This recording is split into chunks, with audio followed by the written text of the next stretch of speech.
Ladies and gentlemen, welcome to Terrifying Tuesdays. Today's story is Mommy, Can I? Oh, thank you so much for coming at a late notice. The woman said as soon as she answered the door. No problem, miss. It's my job. What can I do for you? I replied naturally, with a smile. Well, my sink's been acting up lately. I've tried fixing it myself, but it's no good. Please, come in. I'll show you the way. She stepped aside, making a gesture to invite me in. I nodded with a smile, ready to provide service as usual. She led me into the living room. My son is sleeping in his room. Can I ask you to try to keep it quiet? Yes, of course. I'll do my best. I couldn't help but notice that she was missing 2 fingers on one hand. Not wanting to be rude, I made no mention of it. That would be much appreciated. Would you like a drink, a cold soda, or maybe just water? She offered. Water is fine, thank you. I'll be right back then. Go on and take a seat. She slowly made her way into the kitchen, but not without glancing towards the hallway. I couldn't help but notice how pale and weakly thin she looked. The poor woman wouldn't have had the slightest chance if a robber or a murderer happened to sneak in her house. I wouldn't be surprised either. It truly was a nice house. I turned my head to the hallway and took a deep breath. Then I noticed it. A faint odor. Whatever it was, it didn't smell so inviting. I could tell, though, that an effort was given to cover the stench with air fresheners. I would know. I've done it before. I was making a move to get up when she walked back in with a glass of water. Here you are. She placed it gently on the glass table, and while doing so, revealed what looked like a small ringed bruise on her forearm. Miss, is your arm okay? I thought I saw a bite. I'm fine, she answered hurriedly, retrieving her arm to her chest. Would you like to see the sink now? She asked. Insisted, rather. I got up and followed her after sipping on the glass of water. We passed by the hallway, and I heard muffled shuffling in what seemed to be the first room to the left. I saw 2 shadows on the foot of the door. Mommy, can I have it? A small voice asked softly behind the doors. The woman stopped in her tracks and turned with a bewildered look that was quickly masked by a smile. Honey, go back to bed, she said with a cold tone that didn't match the smile on her face. Mommy, can I have it? I'll be good this time. Please? Her son, I assume, pleaded. Ma'am, I think your child needs something, I said, hesitant. He'll get it in a bit, she said to me, then to her son. Sweetie, just be patient. I'll get it to you later, I promise. Immediately she walked away and I followed. A little uncomfortable now. There was a scratching behind the doors. Was that your son? I asked, with caution when we arrived in the kitchen. I think it got clogged when I dumped some leftovers in there. I wasn't thinking clearly, and instead of putting them in the dispenser, I tossed the food down the drain. It was just cut up meat, so I figured it wouldn't be a big issue. I guess I was wrong, she explained, completely ignoring my question. I decided not to push it. Well, let me take a look. She moved aside and I began taking out some tools. She stayed in the kitchen, leaning by the fridge, watching me. After a while, she walked to one of the drawers and opened it, pulling out an item. I couldn't tell what it was as I soon disappeared under the sink. After a few minutes of silence, she asked, You like helping people, right? Isn't that why you decided to go for this job? It was actually a lack of ambition and non-caring parents, but seeing as I didn't want to be rude, I merely nodded and even tried to play it off as the good guy. Yeah, I like helping folks. Nothing better than knowing you've made someone's life easier, right? Right. Yes. Service. More silence followed, which lasted longer this time. I popped my head out for a bit and reached for a wrench in my toolbox. She noticed the ring on my finger. I see that you're married.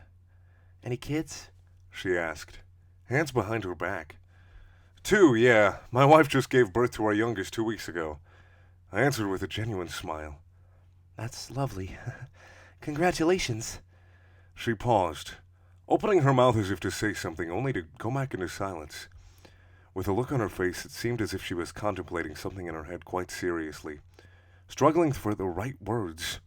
Then I saw on her face something I probably already did at the moment of our meeting, but ignored. Exhaustion. Look, you seem like a nice man, so... We both snapped our heads in the direction of the hallway. I was about to speak when another thud stopped me, louder this time. The woman looked at me with hesitation. After one lingering look at my ring, she stepped forward. "You better go," the woman said coldly, trying to ignore the sounds that now have much shorter pauses between. "But I'm not finished. Leave! Right now!" I could see the unsettling look on her face, so I obeyed and packed my things right away. When we passed by the hallway, the door to the boys' room began to rattle wildly. "Mommy, please, let me out. Can I have it now? I want it, Mommy." "Goodness, you have your child locked in there?" I asked with such shock. She was pushing me towards the door now with the hand that was missing 2 fingers. I turned around sharply and she pulled out the knife she'd been hiding behind her back. My widened eyes met her frenzied ones. "If you take a single step towards me, I won't hesitate to hurt you. I've done it before.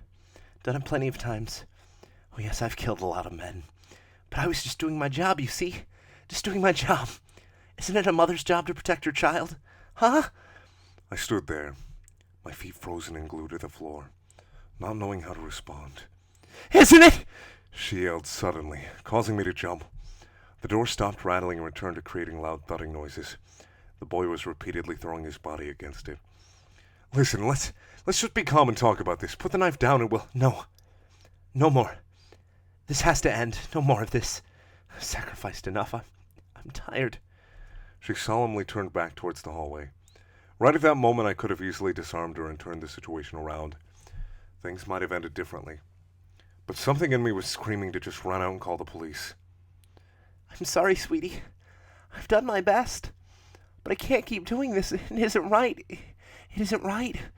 She turned back towards me, knife lowered, eyes pleading. "Go home to your family." I bolted to the door without even thinking about it. I didn't even bother to close it either. With one last glance back, I saw her opening the door in the hallway, knife raised high. "I'm fucking hungry, you bitch!" I refused to believe that it was the boy that said this. It couldn't have been, yet it was. Screams from both child and parent were heard. I threw myself into the work vehicle and drove a couple of blocks before realizing I had to call the police. Oh my goodness. Did you hear what happened on the news? About what? A plumber called the police after fleeing this one house he was working at, which is near the area, by the way. How exciting. Let me finish. Jeez. So the police arrive there, and the first thing they see is a woman's mutilated body on the living room floor. She was all chewed up. Her face was barely recognizable, and her stomach was ripped open with the innards gone. They investigated the house and found a room with rotting corpses that were in the same condition as the woman's body. A lot of them were workers, like plumbers, electricians, and whatnot. There's a broken chain leash right beside the pile of bodies. Oh, Jesus, we're eating. This is why I would never get a dog. Oh, no, it wasn't a dog. They examined the woman's body since it was the freshest. Just died a little before they arrived, apparently. She had bite marks on her limbs. Human bite marks. They were also pretty small. Too small to be an adult. You're not saying... No, that's messed up. They found out she has a son. A little boy. He's missing.